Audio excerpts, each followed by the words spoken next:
sequência foi planejada com as crianças da seguinte maneira.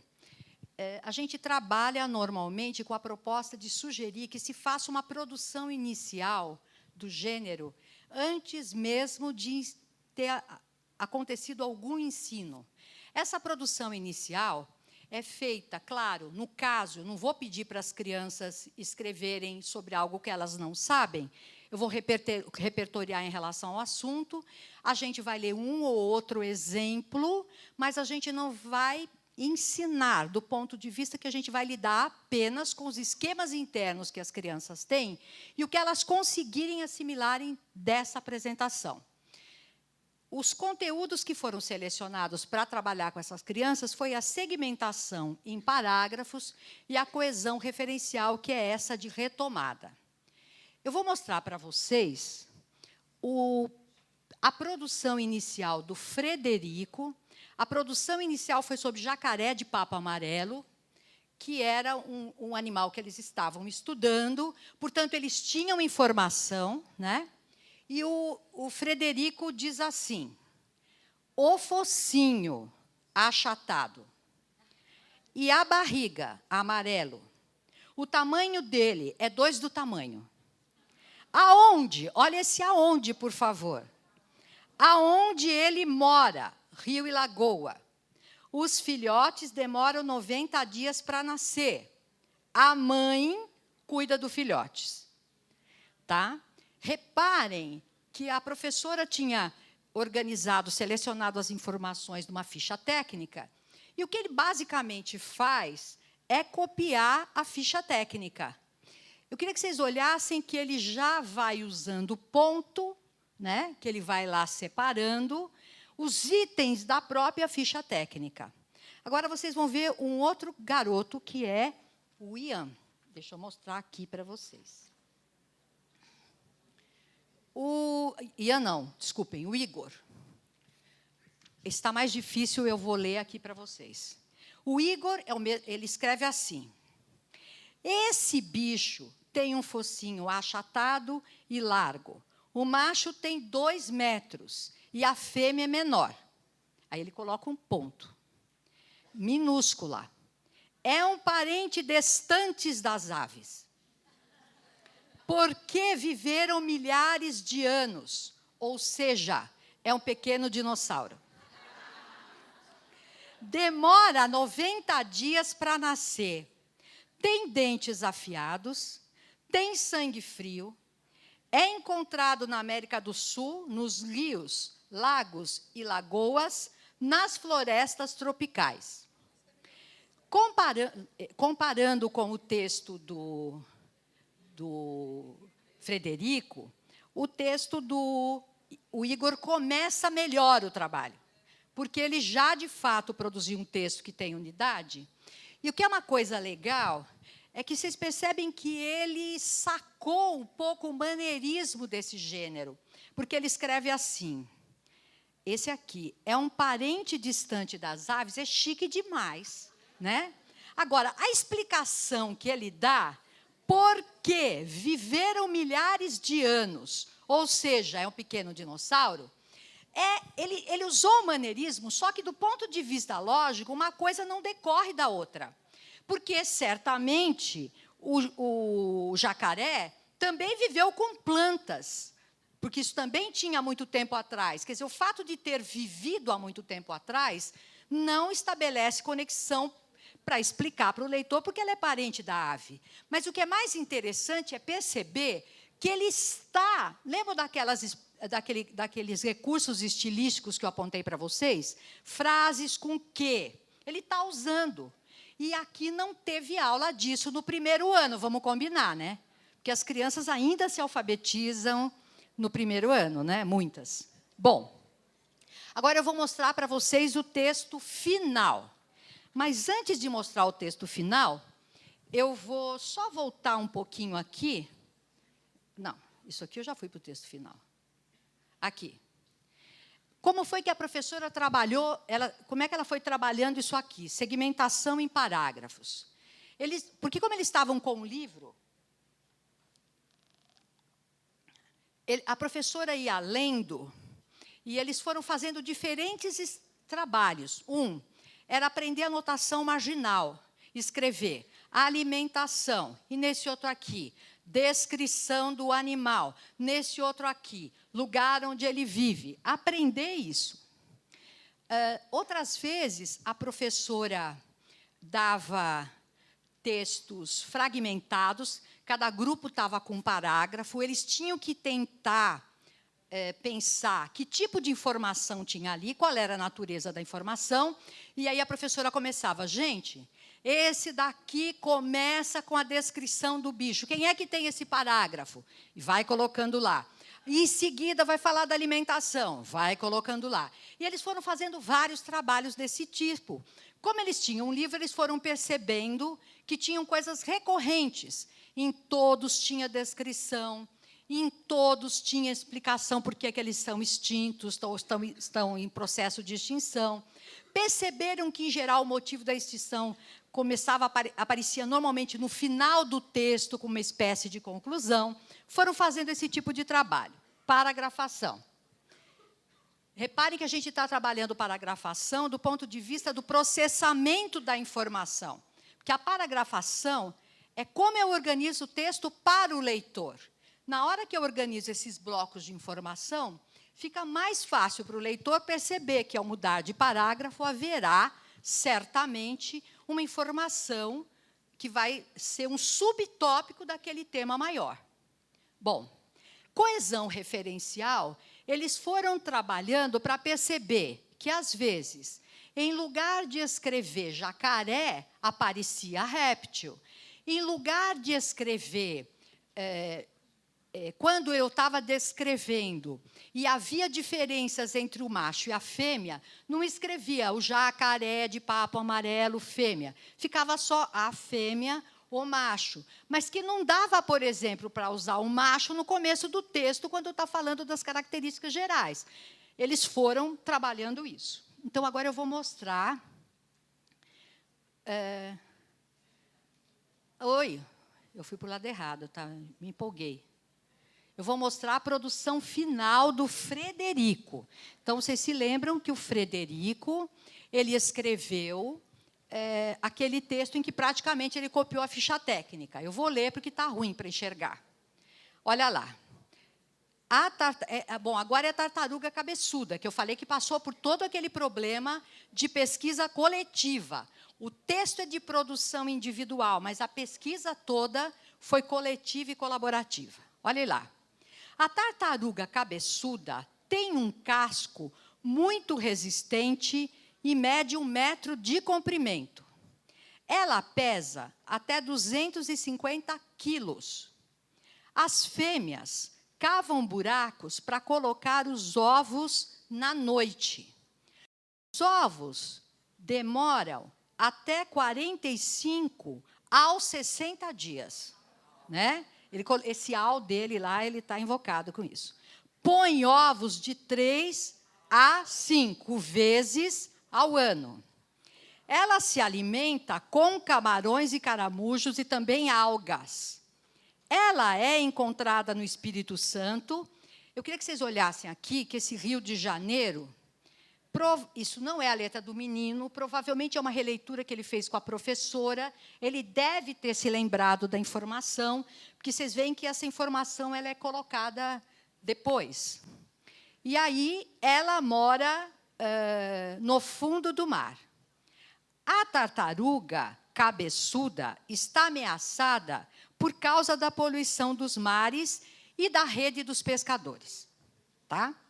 Bom, o avanço do Fred... Agora eu já estou íntima dele. O avanço do Fred é fantástico.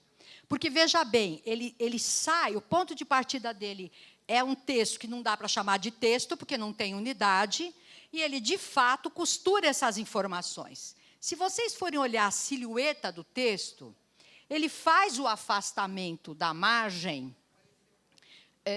para indicar o parágrafo, mas depois ele segue o texto. Vocês reparem que ele vai...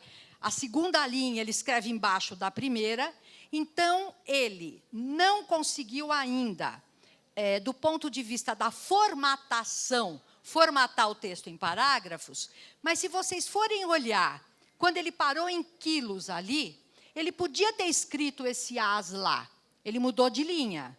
Então, significa que a parágrafo, do ponto de vista cognitivo, ele tem. O que mostra que as coisas não são aprendidas simultaneamente.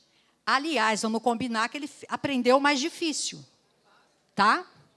Bom, vamos olhar agora o texto do Igor. Eu vou ler, você muda para mim quando passar lá, Gil? O Igor, então, é aquele que tem mania de explicação, como diz o livro da Adriana Falcão. Ele diz assim: esse animal é mais conhecido pelo nome que é o tartaruga cabeçuda, mas ela pode ser chamada por careta-careta, que é o nome científico. Aspas no careta-careta, tá? Não tem dentes, mas tem uma placa queratinizada forte e pontuda. Ela come camarão, caramujo e algas, ou seja, é um onívoro inofensivo. Gente, isso aqui é demais. É um onívoro inofensivo, é demais.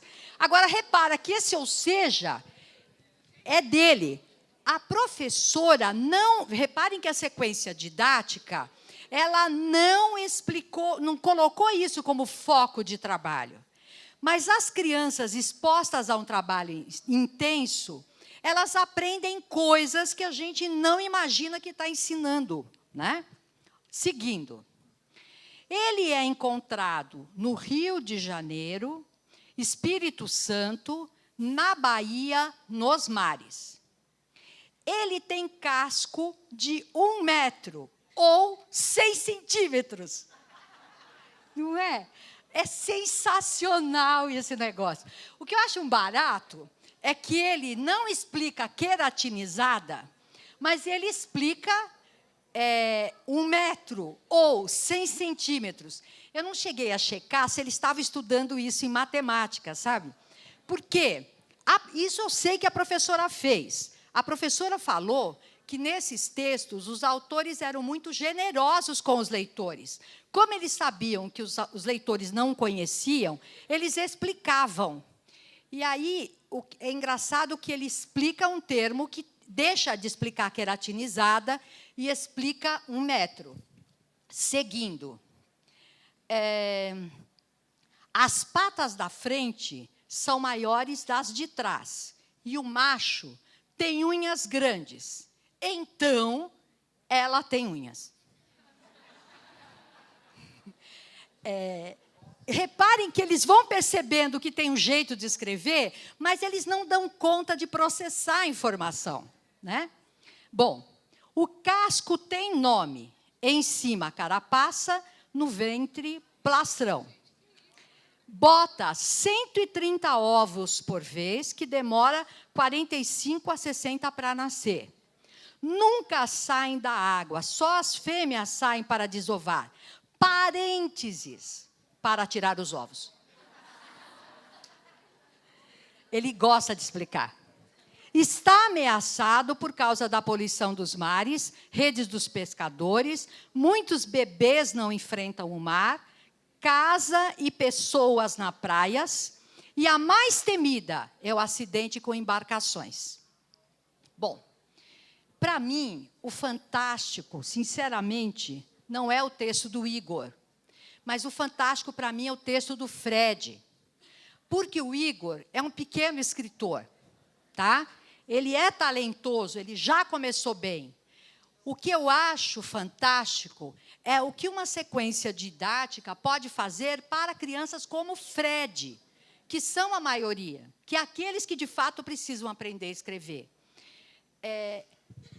Isto é que significa fazer análise e reflexão sobre a língua. Quando eu faço uma boa análise e reflexão sobre a língua, eu dou os instrumentos para que a criança possa avançar. Pode passar? Eu achava que era isso mesmo. É o fim. Uma coisa que eu queria pontuar com essa sequência é que o grande foco, principalmente do Fundamental 1, pessoal, é exatamente promover a reflexão dos recursos linguísticos que ajudam, de fato, a ler melhor e a escrever melhor. E, certamente, embora a gente precise trabalhar com os padrões de escrita, se eu trabalhasse apenas os padrões de escrita, o texto do Fred, eu eliminaria os erros ortográficos que ele tem, mas ele continuaria sendo um mau texto, a primeira versão. Ao passo que aqui, a gente tem um texto que avançou no ponto de vista do seu conteúdo, no ponto de vista da sua estrutura, no ponto de vista da linguagem que se usa para escrever. Eles, se vocês perceberem a data, a primeira é setembro, 4 de setembro, e a produção final é de novembro, 5 de novembro. É esse o tempo. Quer dizer, não é nem um tempo tão imenso assim, mas olha as condições didáticas desse trabalho. Tem uma situação comunicativa clara, que é exatamente, eles vão precisar escrever para a revista, quer dizer, como se fosse para a revista, e eles estão extremamente motivados do ponto de vista da pesquisa. Uma coisa que eu tenho feito nas escolas, que eu assessoro, é insistir que a gente faça pesquisas misturando o texto impresso e o texto virtual. Não abrir mão do texto impresso, porque a gente sabe, e que isso tudo é muito recente, a gente não sabe ainda o que significa ler nesses dois tipos de suporte. Que a tecnologia muda a maneira de ler e de escrever, não tenha dúvida. A gente não está escrevendo mais do mesmo jeito que escrevia sem a tecnologia. É o que a Lilian colocou. Por outro lado, a gente sabe que a leitura, quando você está com um suporte na sua mão, um livro, você sabe o que você tem na sua mão, você sabe em que ponto você está, quantas páginas ainda faltam. Quer dizer, você tem uma representação mais clara. E aí, quando a gente fala dessa leitura descontínua, na verdade, onde a gente fala que você não sabe exatamente o que a pessoa leu, porque ela constrói o texto na leitura. Estão entendendo o que eu estou falando? Porque se eu vou de link em link, na verdade, se eu estou movida pelo meu objetivo, eu vou fazendo costuras. Não é o problema de não resgatar o texto, mas é o problema de o que você está lendo e as conexões que você está fazendo não estão escritas em lugar nenhum, estão escritas nessa mescla. O problema é que a gente tem habilidades como hierarquizar informação, que é bombardeada com isso. Depreender a ideia principal, é bombardeada com isso, porque eu não consigo saber, de fato, o que o autor quis dizer e como ele estruturou seu pensamento. Por isso é que eu acho importante, nessa sequência, eles pesquisaram na internet, sim, mas eles leram muitos textos impressos, exatamente para ter essa visão de como é que o texto está organizado, para poder depois produzir um texto nesse formato e nessa qualidade. Bom, eu não quero esgotar mais a paciência de vocês. Então, pessoal, eu queria agradecer muito a atenção e falar de novo do meu prazer, que é falar sobre uma das coisas que é uma das grandes paixões da minha vida, que é ensinar língua portuguesa.